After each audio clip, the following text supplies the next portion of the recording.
नमस्कार बच्चों, मैं युधिष्ठिर चौधरी आपका आपके YouTube channel YS maths classes पर स्वागत करता हूं। बच्चों, आज इस वीडियो में हम लेकर आए हैं कि ITBP ने sub inspector SI SC head constable और कांस्टेबल के लिए बम्पर वैकेंसीज निकाली हैं, जो कि 2024 की एक लास्ट वैकेंसी शायद हो सकती है। इसके बाद 2024 में शायद आपको ITBP में जाने का मौका ना मिले।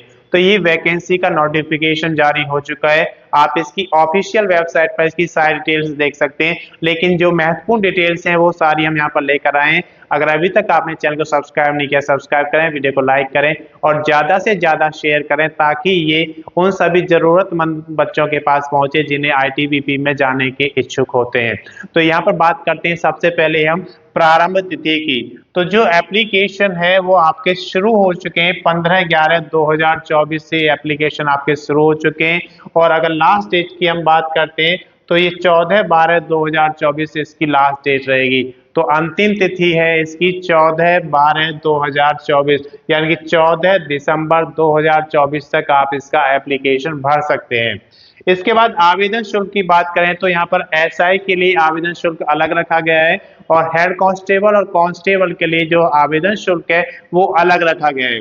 तो बात करते हैं कि आप अगर SI का फॉर्म फिल करना चाहते हैं और आप UR OBC EWS, यानी कि आप या तो सामान्य जाति से हैं या फिर आप अन्य पिछड़ा वर्ग से हैं या फिर इकोनॉमिकली वीक सेक्शन से आप आते हैं, और आपको 200 रुपये का चार्ज देना होगा अगर आप पुरुष कैंडिडेट हैं।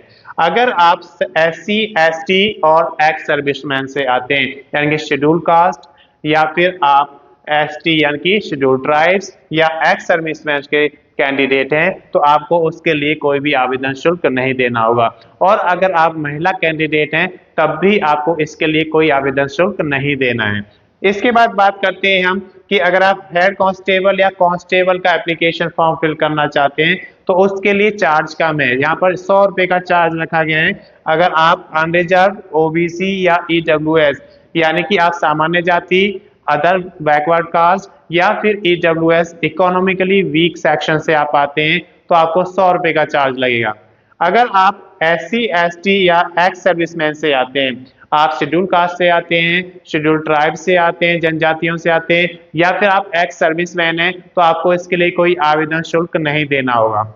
इसके बाद बात करते हैं कि अगर महिला कैंडिडेट है, चाहे आप सब इंस्पेक्टर के लिए फिल करें, चाहे SC हेड कांस्टेबल के लिए करें या कांस्टेबल के लिए करें, तो महिला कैंडिडेट को यहाँ पर कोई भी आवेदन शुल्क नहीं देना है। ये आवेदन जो शुल्क है वो आप जमा करा सकते हैं। इसका लास्ट डेट जो रहेगा वो 14/12/2024 रहेगा, जो कि यहाँ पर अंतिम तिथि है इसकी। उसी दिन तक आप इसका एप्लीकेशन फीस जमा कर सकते हैं। आप नेट बैंकिंग के थ्रू क्रेडिट कार्ड या डेबिट कार्ड यूज कर सकते हैं और ई चालान का ऑप्शन भी इसमें दिया गया है। इसके बाद बात करते हैं आयु की। तो जब आप किसी भी एप्लीकेशन फॉर्म को फिल करते हैं गवर्नमेंट जॉब के लिए, तो इसके लिए मिनिमम आयु होना जरूरी है। एक क्राइटेरिया रखा गया कि आपकी आयु कम से कम इतने वर्ष होनी चाहिए। तो इस केस में यहाँ पर कम से कम 18 वर्ष आपकी आयु होनी चाहिए।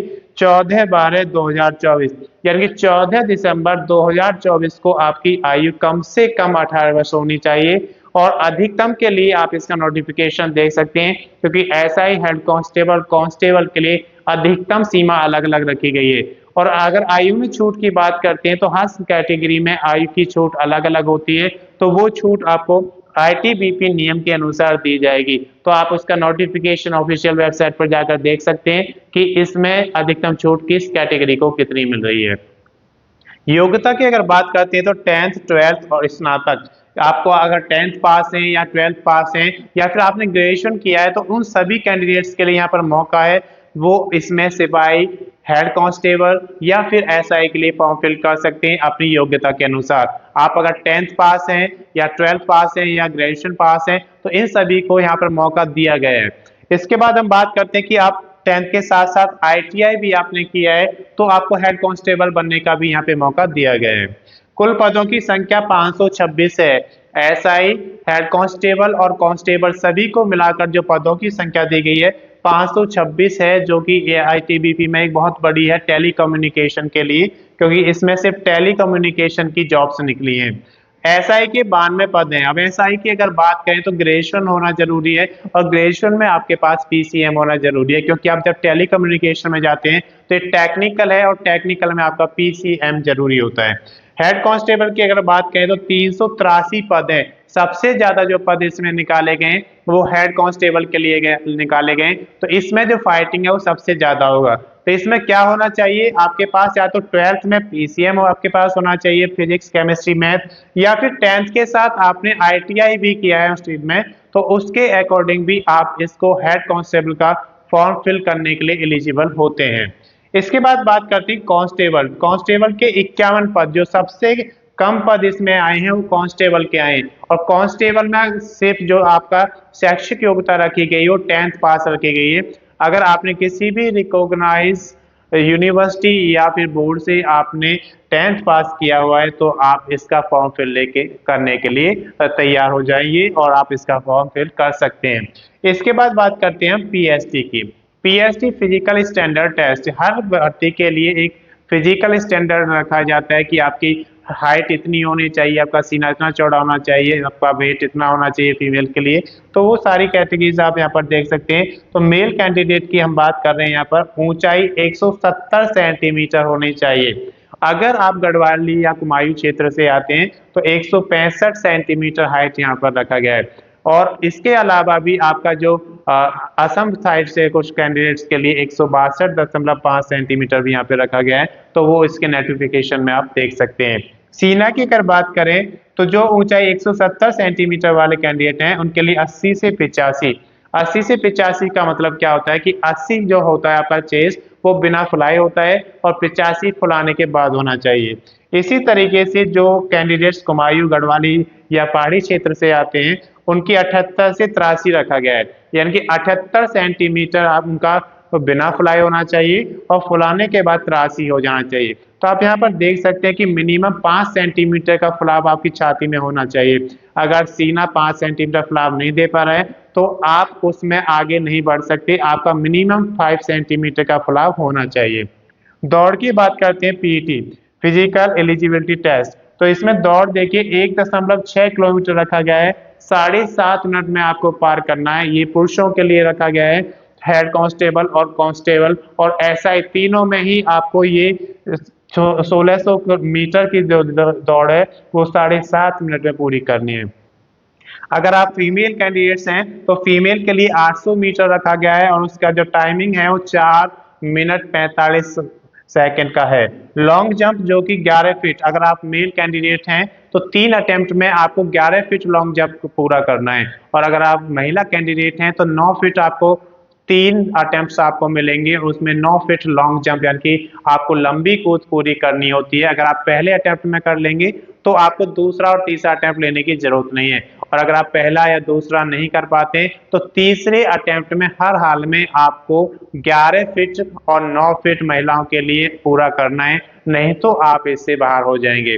अगर आप बात करते हैं हाई जंप की, हाई जंप 3.5 फीट, यहाँ भी 3 अटेम्प्ट आपको मिलेंगे, और 3.5 फीट किसको मिलेगा, मेल के लिए। अगर आप पुरुष कैंडिडेट हैं तो 3.5 फीट आपको हाई जंप मारना है, और अगर आप फीमेल कैंडिडेट हैं तो 3 फीट आपकी हाई जंप होनी चाहिए, और ये भी आपका 3 अटेम्प्ट्स में आपको पूरा करना है। तो महिलाओं के लिए 9 फीट लॉन्ग जंप है और 3 फीट हाई जंप है। लॉन्ग जंप यानी कि लंबी कूद, और 3 फीट हाई जंप यानी कि ऊंची कूद यहाँ पर मांगा गया है। और अगर रेस की बात करें तो 800 मीटर 4 मिनट 45 सेकंड में पूरा करना है। इसके बाद बात करते हैं एसआई की। तो एसआई कैंडिडेट अगर आप मेल हैं तो 1600 मीटर आपको पूरा करना है 7 मिनट 30 सेकंड में। अगर इस दौरान आप ये रेस पूरा नहीं कर पाते हैं तो आप आगे नहीं बढ़ेंगे। उसके साथ साथ इसमें 100 मीटर की रेस भी मांगी गई है। 100 मीटर कितने समय में, 16 सेकंड में अगर आप मेल कैंडिडेट हैं, और अगर फीमेल कैंडिडेट हैं तो 100 मीटर 18 सेकंड में आपको पूरा करना है। इसके बाद बात करते हैं हम डॉक्यूमेंट्स की। तो जब भी आप किसी गवर्नमेंट जॉब के लिए एप्लीकेशन फॉर्म फिल करते हैं तो उसमें आपके डॉक्यूमेंट्स लगते हैं, जैसे आपके एजुकेशन के डॉक्यूमेंट्स लगते हैं, आईडी प्रूफ आपका लगता है, एड्रेस प्रूफ लगता है। तो इन सभी की स्कैन कॉपी आपके पास होनी चाहिए, यानी कि आईडी प्रूफ आपके पास होना चाहिए और उसकी एक स्कैन कॉपी। आईडी प्रूफ कौन से आपके लगेंगे वो आप नोटिफिकेशन में पढ़ सकते हैं, कौन कौन से आईडी प्रूफ आपके वैलिड हैं। इसी तरीके से एड्रेस प्रूफ में कौन कौन से वैलिड हैं उसकी भी आपके पास एक स्कैन कॉपी होनी चाहिए। और इसके बाद एजुकेशनल वाले जितने भी डॉक्यूमेंट्स आपके पास हैं उन सब की स्कैन कॉपी आपके पास होनी चाहिए, क्योंकि ये जब आप एप्लीकेशन भरेंगे तो उसमें आपको इसको अपलोड करना होगा, उसके बाद ही आपका जो एप्लीकेशन फॉर्म है वो कंप्लीट होगा। तो ये सारी जानकारी आपको यहाँ पर दी गई है। इसी के तरीके से आप यहाँ पर देख सकते हैं कि जो भी आपको छूट की अगर जरूरत है तो आईटीबीपी के नियम के अनुसार आपको इसमें छूट दी जाएगी। इसके बाद बात करते हैं कि अधिक जानकारी अगर आपको लेनी है तो अधिक जानकारी के लिए आप आईटीबीपी की ऑफिशियल वेबसाइट पर जाइए और वहां से इसका नोटिफिकेशन आप रीड कर सकते हैं। मैं समझता हूं कि ये जानकारी आपके लिए पर्याप्त है। अगर आपको वीडियो पसंद आई है तो ज़्यादा से ज़्यादा शेयर करें ताकि ये उन सभी लोगों के पास पहुंच जाए जिनको आईटीबीपी में जाने की इच्छा है। धन्यवाद बच्चों, इस वीडियो में सिर्फ इतना ही। अगर अभी तक आपने चैनल को सब्सक्राइब नहीं किया, सब्सक्राइब करें, वीडियो को लाइक करें एंड शेयर करें।